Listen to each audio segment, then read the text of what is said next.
मैं यशपाल सिंह। मैंने आपको कल टॉपिक पढ़ाए थे धारा घनत्व। धारा घनत्व मतलब धारा घनत्व एंगल के फॉर्मेट में धारा घनत्व, और मैंने पढ़ाया था आपको प्रतिरोध। तो प्रतिरोध क्या होता है मैंने ये भी समझाया था आपको।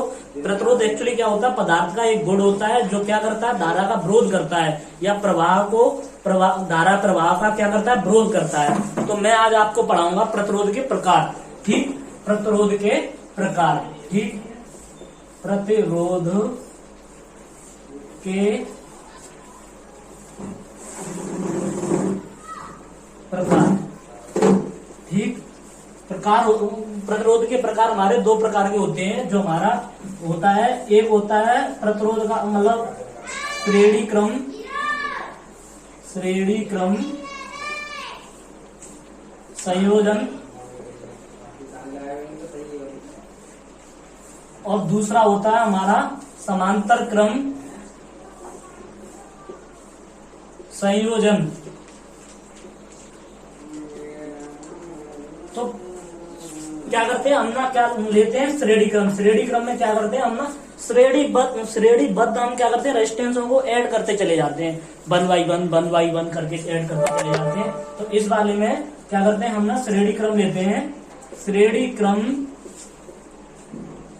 क्रम संयोजन, श्रेणी क्रम संयोजन या प्रतिरोध का संयोजन। ठीक, प्रतिरोध का संयोजन। ठीक, इसमें क्या होता है, जैसे हमारा ये सर्किट है।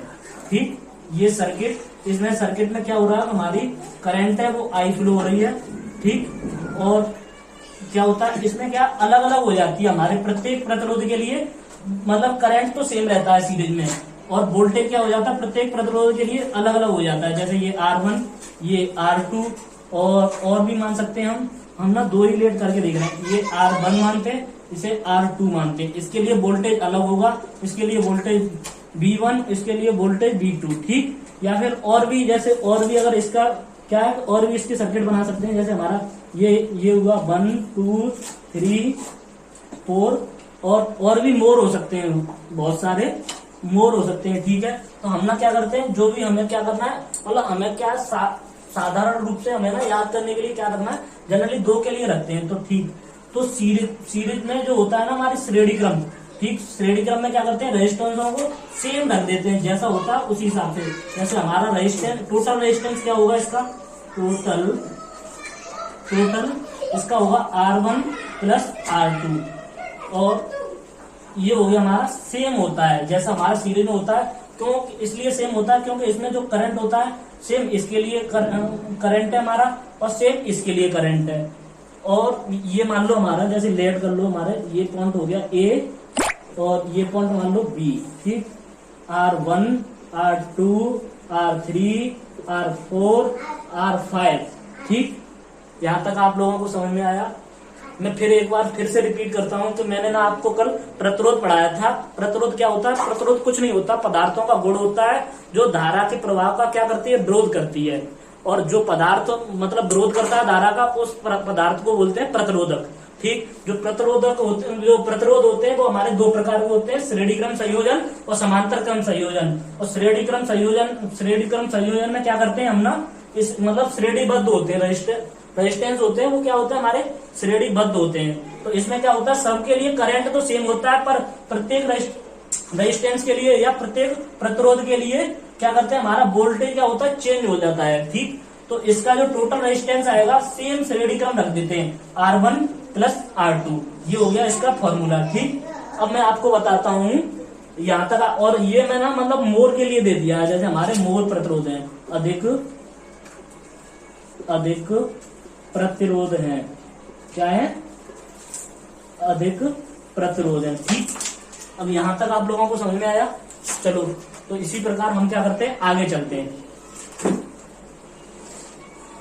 समांतर क्रम संयोजन। ठीक, इसमें क्या है हमारा ना, क्या मतलब इसमें क्या करते हैं कि मतलब जैसे ये सर्किट बनाया, पैरेलल वाइज लेते हैं। इसमें क्या करते हैं, प्रत्येक को ये इसे बोलते हैं हम समांतर क्रम। ठीक, और इसे मान लो, इसमें जो हमारी लेटेस्ट कर लेते हैं, ये भी मतलब किसी भी अनुपात से जुड़ा हुआ है, किसी भी वोल्टेज से जुड़ा हुआ है, तो इस हिसाब से रिलेट कर लेते हैं इसे। और ये ना हमारा जो है स्टेप वोल्टेज है, और जो करंट आएगी प्रत्येक रजिस्टर के लिए, मतलब करंट यहाँ क्या करते हैं हमारे जो समांतर क्रम में क्या होती है, जो करंट तो चेंज हो जाती है पर वोल्टेज प्रत्येक में सेम रहता है। यहाँ पे भी बी रहेगा और यहाँ पे भी बी रहेगा और यहाँ पर भी बी रहेगा। इसे मानते हैं हम R1 R2, या फिर इसी सेम फिगर और इस हिसाब से बना सकते हैं इसको। ये हमने लेट किया, ये R1, ये R2 और ये हो गया हमारा, अभी 1 मिनट में बनाता हूं इसे ही। ये हो गया हमारा, जैसे ये रेजिस्टेंस लगे हुए हैं, ये R1 और ये R2, ठीक, R1 और R2। ओके, तो इसके लिए फॉर्मूला क्या होता है, हमारा फॉर्मूला होता है, इसे सेम पैरेलल में रखते हैं पर क्या करते हैं हम इसे 1/वाइज रखते हैं। जैसे 1/R total equal 1/R1 plus 1/R2। Okay, और इसे इस हिसाब से अगर आप लर्न करना चाहते हो तो इस हिसाब से लर्न कर सकते हो, और नहीं तो इसे एक और मतलब इजी फॉर्मेट में जब हम ना न्यूमेरिकल सॉल्व करते हैं तो उसके लिए क्या करते हैं ना, हम R इक्वल और दोनों का मल्टीप्लीकेशन अपॉन में दोनों का एडिशन, क्या दोनों का एडिशन। ये फॉर्मूला बहुत इजी फॉर्मूला होता है जब हम ना न्यूमेरिकल लेते हैं तब। ओके, हमें दोबारा समझाते हैं एक बार जाए, फिर न्यूमेरिकल करा दूं कितनी मिनट की रुपया करते हैं। हमारे प्रतिरोध क्या होता है, प्रतिरोध क्या होता है कि धारा का जो विरोध करता है उसे हम प्रतिरोध कहते हैं। तो मैंने अभी ये आपको बता चुका हूँ श्रेणी क्रम संयोजन। अब आपको बताता हूँ दूसरा समांतर क्रम संयोजन या फिर समांतर क्रम प्रतिरोध का संयोजन। ठीक, बात एक ही है, सेम बात है। इसमें क्या करते हैं, हमारा जो वोल्टेज होता है समांतर में वो सेम रहता है, बट सीरीज वाले में क्या हो रही थी, धारा सेम रह रही थी और वोल्टेज प्रत्येक के लिए चेंज हो रहा था। इसमें क्या है, धारा प्रत्येक के लिए चेंज हो रही है और वोल्टेज सेम रह रहा है। तो इसके लिए हमने तो ये तो हमारा क्या हुआ, हमारा इजी सर्किट है, क्या है, एक सरल फॉर्मेट में। और अगर हमारे अधिक से अधिक हमारे जैसे रेजिस्टेंस लगे हुए हैं तो इसे इस हिसाब से सर्किट को इस हिसाब से बना लेते हैं। ये R1 हुआ, ये R2 हुआ और ये R3 हुआ, मतलब बहुत लगा देते हैं। ये क्या अधिक के लिए है, अधिक के लिए है ये सर्किट, ठीक है, अधिक के लिए। ओके, ठीक, तो इसका क्या करते हैं हम पैरेलल वाइज लेते हैं, पर क्या लेते हैं जैसे सेम उसमें ले रहे थे, बट इसमें क्या करना अपॉन वाइज में लेते हैं। क्या करते हैं, जिसका मतलब हमें टोटलाइज कैलकुलेट करना है तो 1/R टोटलाइज।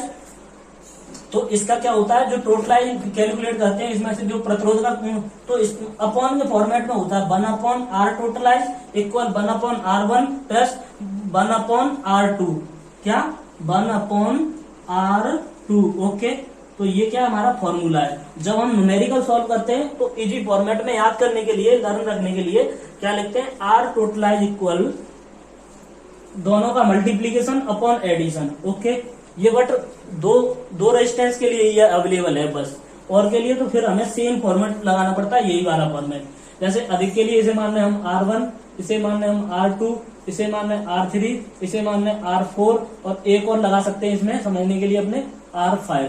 ठीक है, तो इसके लिए क्या करेंगे, अगर R टोटलाइज निकालना होगा, R टोटलाइज बराबर 1/R1 plus 1/R2 plus 1/R3 और 1/R4 dot dot dot dot, ऐसे ही चलता रहेगा। ठीक, थैंक्स।